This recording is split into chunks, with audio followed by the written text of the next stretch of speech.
thank everyone, starting with my coaches, my partner, and my debate team, but I would also like to thank my opposing team for being such great listeners and the judge. They are complete, the affirmative plan is completely dehumanizing these undocumented immigrants because they are viewing them as money. And once that money has, once they have used them enough and they think they have reached their money, they're just sending them back to their country where their life is at risk. It could potentially be at risk because the main reason why undocumented immigrants even come here is because there's poverty in their country, there's war, it's dangerous. An example would be in Salvador where there are gangs, where their lives are at risk. There's just so many things, there's just so many examples of what is happening in the world right now and why it gives them a reason to immigrate here. Yeah. And then I'm coming back, and then I'd like to go on to how work visas is it doesn't exist year-round for undocumented immigrants that do not have a college degree. Yes, STEM workers have a college degree, and yes, it's year-round, but we do not need STEM work visas right now because they don't even contribute to the U.S. economy, so that wouldn't be the way to go. It wouldn't add innovation because it's not, most of the companies aren't even U.S. based. Yes, I did say jobs are good for immigrants, but I said they're not good for under work visas because they're just going to get exploited and they're not going to contribute to the innovation. Yes, jobs are amazing for undocumented immigrants. We're helping them, we're giving them opportunities. But their plan does not do that. It does the complete opposite. It just uses them and throws them away when they feel like they've used them enough. About the permutation, I have answered that by showing how the plan does not work, how their plan will completely fail and will not solve anything they said it would. And that I think is enough. But our plan, like they said, they even agreed with us, an amazing plan that would pass if you vote for us, Judge, which I believe you will because we are winning this debate right now. Their plan won't work, ours would. They even agreed with us, so you should vote for us. How much time do you have? 2:20. And now we'll go on to explain the benefits that passing the Dream Act will have, just so it's in your head and that you're reminded of it. One, it would put them on a pathway to citizenship. It would give them higher education. It will enlarge our economy by $1 trillion. That fear factor won't be there anymore. They will be able to receive financial aid and be treated as residents, which then they won't be exploited like they will if they get a job. They're not in that fear anymore of being deported. And they can pursue a job after college that will give them good wages and that they won't get exploited from, and then they could help the rest of their family. Thank you, Judge. That's all I have to say. You guys have 350. Yeah, from the rest of the front side.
go with the affirmative.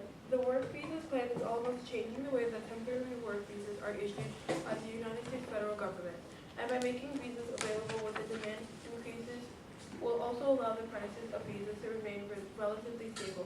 The permutation is the utmost importance of this debate, and I would like to add on again that our opponent merely rushed upon the case and did not actually resolve for any of the counterclaims.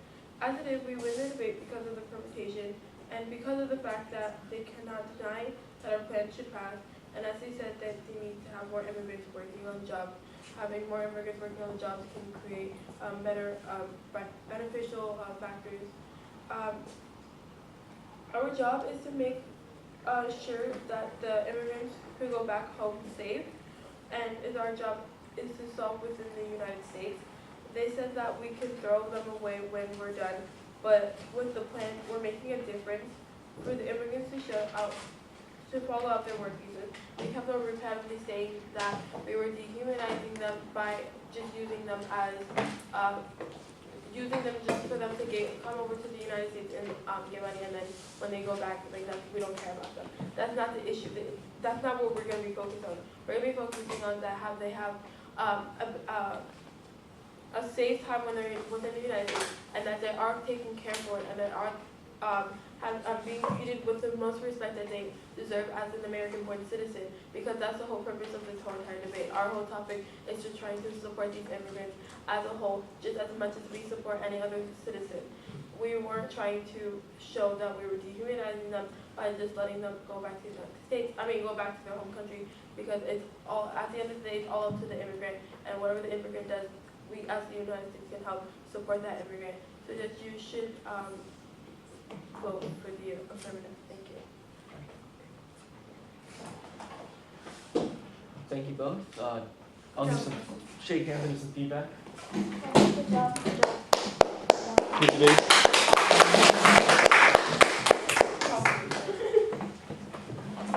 Good job. Thank you. I would take it. You can get there. Sure. Thank you. Thank you. So I'll give a few comments. And then I'll give my RFD after my comments. My reason for decision. The one I see, well read. I would hesitate. Maybe you were coached to do this, and that's if you were, defer your coaches. But in general, I don't think it's necessary to explain your evidence after you read it in the one I see. Generally, you'll be, as you extend upon and further explain your case throughout the debate round, you'll do that work inevitably. And so it's not something I would recommend in the one I see. In the one I see, I'd recommend using that time to read more evidence that you can use to buttress your arguments and to preemptively answer the arguments you think they're likely to make. The one in C, I had some concerns with the one in C. Someone told you about card cutting at some point, and they didn't do a good job of explaining that to you. I don't know what you're told, yeah. But what I can tell you is that I'm not even sure you were reading the evidence. You may have only been reading the tag, and yeah. Because they said it was fine to read just. No, that is bad information. That's unequivocal. This is unequivocal. That is unequivocally bad information. I hope that the person that told you that isn't in here, or maybe there was a misunderstanding involved in that. So the point of reading evidence is to enter expert testimony into a debate round, because you are not experts on these. Well, you become experts on these topics over the course of a year, but you as middle school and eventually high school debaters are not necessarily credible experts on these topics, right? You haven't done the research that, say, a person with a PhD has done. And so you enter expert testimony in to support your arguments, to prove that your arguments are true. To enter evidence into a debate round, it has to be spoken, right? I don't see your evidence unless I call for it, and I only call for evidence that I think is well explained, that is worth me taking a closer look at. So if you don't speak that expert testimony, then what you've done is you've made an analytical argument. And there is nothing wrong with analytical arguments. In fact, you should make lots of analytical arguments, but you should never present an argument and cite it from an expert and then not read that expert's testimony. That is like telling your English teacher, I found all of these sites, check out my bibliography, but then you didn't actually use any of them in your paper itself, which is either A, plagiarism, or B, like you didn't do the work that you're supposed to do, right? So you should highlight your evidence such that the expert testimony, where the expert explains why your claim is true, like the warrants, highlight the warrants in the evidence and read it in order so that it becomes entered into the data. So I don't know if you noticed this, but at one point I threw my pen down and like shook my head at you and like viscerally stopped, like I like gave you kind of a look and stopped flowing. That was my indication that what you were doing was not okay with me. So keep it. Judges who aren't flowing you, who normally flow and then stop flowing you, are generally indicating to you that you were either over-explaining, you've already sufficiently responded, or what you're doing does not merit writing down. All right. So I recognize that you were not doing this with any ill intent. Yeah, and you are a middle school debater, and you're doing many good things. You're doing many good things. You're doing many wonderful things. You guys analyze some complex issues very well. But please know not to do that. And additionally, read cites for all of your evidence if you are going to, when you read the evidence. So as it was, I didn't put a lot of those arguments on the flow until they were discussed in the 2 and C. Although at the bottom you did read some evidence. Not like the one card you started to go back and read. I mean, like you did read some evidence sort of right before you got into the Dream Act. At any rate, I want to give two more global comments. Actually, one more negative one. Split the block. If you don't know what splitting the block is, ask your coach. Global comment. Use the simplest way I think to refute is a concept called they say I say. They say an argument, right? They say H-1B visas result in exploitation. But I say, insert my analysis about why that's not true, right? That is how you tell the judge, here's the argument they made, and here's my response to it, right? So it's like a 1-2 punch thing. Now you were reading blocks that had like answer to some, and then like I wasn't always sure what that answer to solvency. It didn't always like tell me which solvency argument you were talking about. So that wasn't that was like in the right direction, but not exactly the same. Like briefly summarize the argument before. Anyways. And then the third global comment is this: counterplan theory. Counterplan theory. Okay.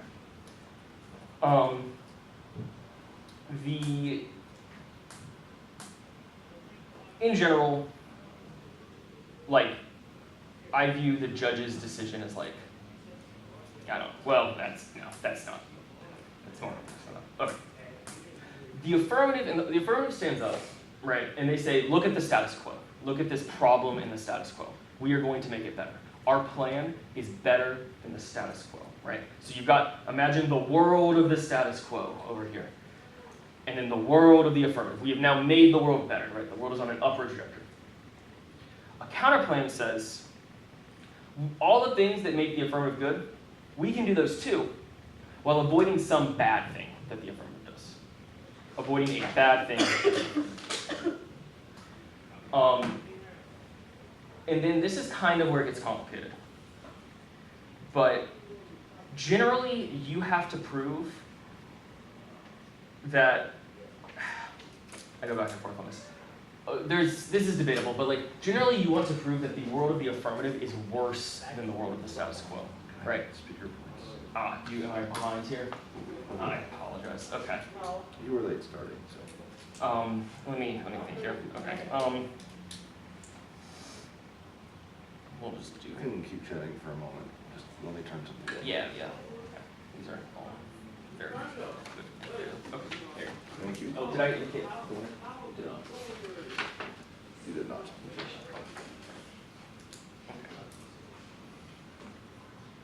Roger, can I grab you for a second? Yeah. There. Thank you. Anyways, counterplan theory is confusing. Talk to your coaches about it. I'm not going to teach it all. I'm not going to teach you all of it today. But here's the thing: your counterplan has to compete with the affirmative. maybe you've heard that term. So like, the simple example is this. They want to go to McDonald's. You want to go to Salad World, right? For dinner. They say, let's go to McDonald's. Right, the status quo, the word of the status quo is everybody's hungry. We're hungry. McDonald's solves our hunger. And you say, let's go to Salad World. Because going to Salad World also solves our hunger. Fair enough. Both options are good options, right? But you also need a reason why, and then let's say you have a reason why Salad World does something else, right? Salad World solves our hunger, and I'll get to see my best friend Maria at Salad World. Okay. They're going to say, fine, let's go to McDonald's, because we like McDonald's, and Salad World, because that way we get to go to McDonald's and Salad World and see your best friend Maria, right? You need a reason why going to McDonald's at all is a bad idea. What is a reason why going to McDonald's at all might be a bad idea? We should just entirely avoid McDonald's completely. Because it's unhealthy. Because it's unhealthy, right? Or because rats have been pooping in the hamburger meat. Or because like that's like a corner where people get bugged or something, right? Like there's some reason why McDonald's is a terrible idea. You need that, okay? And I'm not sure that you have that in this round. I don't think this counterplan is competitive. I think his argument that we can do both and that world would be fine is a good argument. And I think their argument that they can solve the economy is a good thing. So then there's just so I kind of kick this counterplan, right? I judge kick this counterplan. I'm not gonna really, I think the perm is fine. I'm not gonna evaluate the counterplan. Plus there's this solvency deficit argument made in the 1AR. It's not really extended, but it's not really answered either. That it only helps 15 to 25-year-olds. And in a round where many things were dropped and unextended, it's well, that's good analysis. Okay, so there's this question of exploitation. They argue that, and this is where I make my decision, is I make an affirmative decision. I think that the affirmative is a better world than the status quo. Your argument is that H-1B visas are exploitative, right? Their response is that H-1B visas provide work authorization to otherwise undocumented immigrants, and that means that gives them the opportunity to speak out against abuse, right? Now that's not true, right? The argument that you need to articulate, and you do say this, but you don't articulate it as a rebuttal, and that's where it kind of they say, I say really benefits you here, is because the employer controls the visa, right? They can't speak out. Work authorization doesn't allow them to speak out because then they'll get deported back to these unsafe countries. And ultimately, this is a close debate because a lot of this analysis happens in the block and the 1AR, and it doesn't really come out in the 2NR and the 2AR.